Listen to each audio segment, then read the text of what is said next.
Assalamualaikum warahmatullahi wabarakatuh. Hai semua, jumpa lagi di channel aku.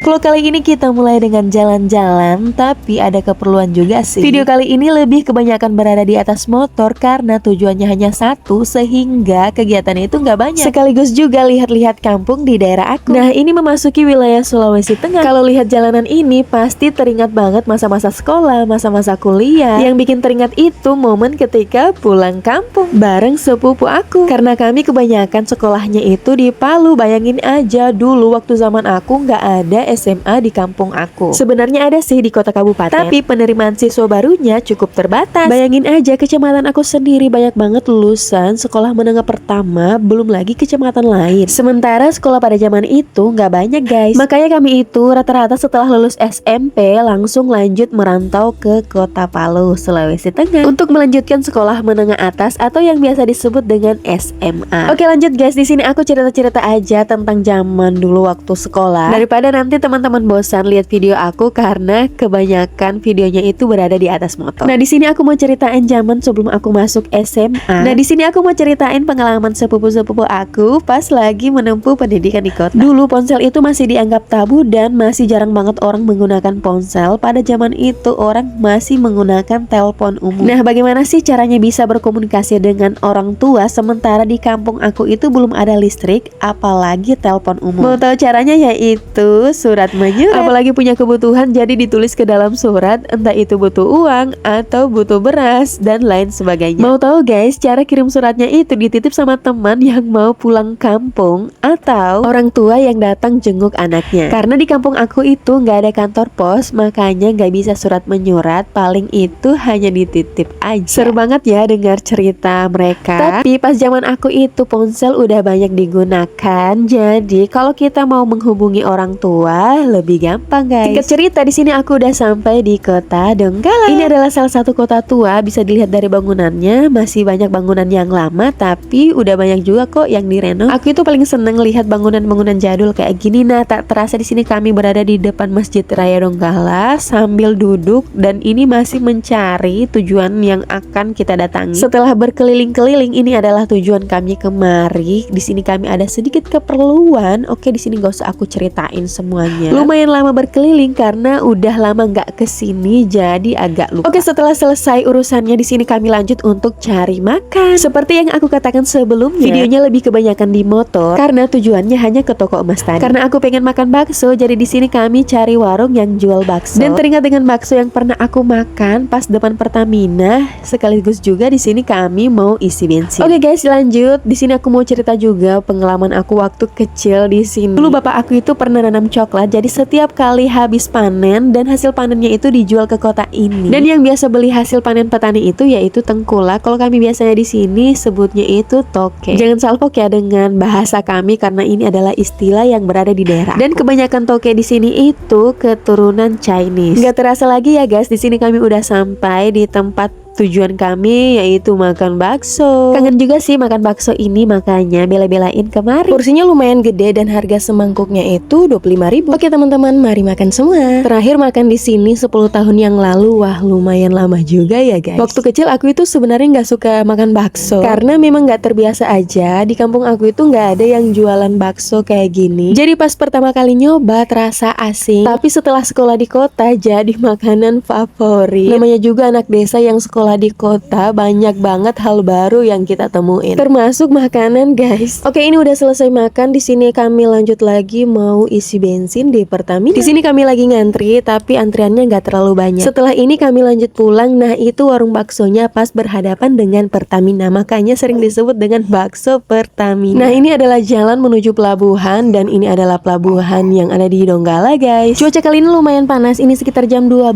siang, apalagi di kota Palu cuacanya itu panas banget. Hayo teman-teman, siapa yang pernah ke Pulau Sulawesi pasti bilangnya itu panas banget. Saking panasnya ada yang bilang mataharinya itu ada 10. Jarak antara kota Palu dan kota Donggala kurang lebih sekitar 1 jam. Kalau dari sini terus-terus aja menuju jalan kota Palu. Tapi kami muter karena jalan mau pulang. Di sini kami singgah di pasar karena mau beli sesuatu. Di sini aku beli daun jeruk. Alhamdulillah di sini daun jeruknya lumayan banyak. Di sini aku beli 5.000. Beda banget harga di kampung, beli 5.000 dapatnya dikit banget. Dulu pasarnya pasarnya itu berada di tengah kota Donggala, tapi karena dibangunkan taman kota sehingga pasarnya itu dipindahkan kemari. Nah, ini adalah jalan pulang. Di sini kami singgah dulu untuk istirahat karena haus banget. Aku mau minum es. Sepanjang jalan tikungan ini banyak banget dibangun tempat istirahat kayak gini, dan banyak juga yang menjual, kebanyakan sih menjual somai dan minuman dingin. Sepanjang jalan yang berkelok-kelok ini nggak ada rumah sama sekali. Gimana mau ada rumah? Sebelah kiri gunung dan sebelah kanan itu udah jurang. Sekarang udah lumayan bagus karena udah ada tempat istirahat kayak gini dibanding dulu. Dulu itu sepi banget, jadi kalau mau pulang harus bareng-bareng. Boro-boro mau istirahat singgah aja kita nggak berani. Beda cerita dengan sekarang, kalau mau istirahat ya tinggal singgah sambil menikmati pemandangannya dan angin sepoi-sepoi. Aku akuin sih memang pemandangannya bagus banget dari atas sini, Masya Allah. Perpaduan antara hamparan laut yang luas dan pegunungan, dan ini jalannya guys. Oke guys, setelah puas melihat-lihat, di sini kami lanjut perjalanan pulang karena anak-anak udah pada menunggu. Alhamdulillah untuk perjalanan kali ini walaupun bukan liburan, tapi setidaknya bisa keluar karena kami itu jarang banget keluar sama-sama kayak gini. Selain karena sibuk, juga kendala di budget. Berharap suatu hari nanti bisa liburan bareng anak-anak tanpa harus memikirkan budget. Amin. Oke, mungkin segini aja vlog aku kali ini. Semoga teman-teman suka dengan vlog sederhana aku. Ku ucapkan terima kasih. Wassalamualaikum.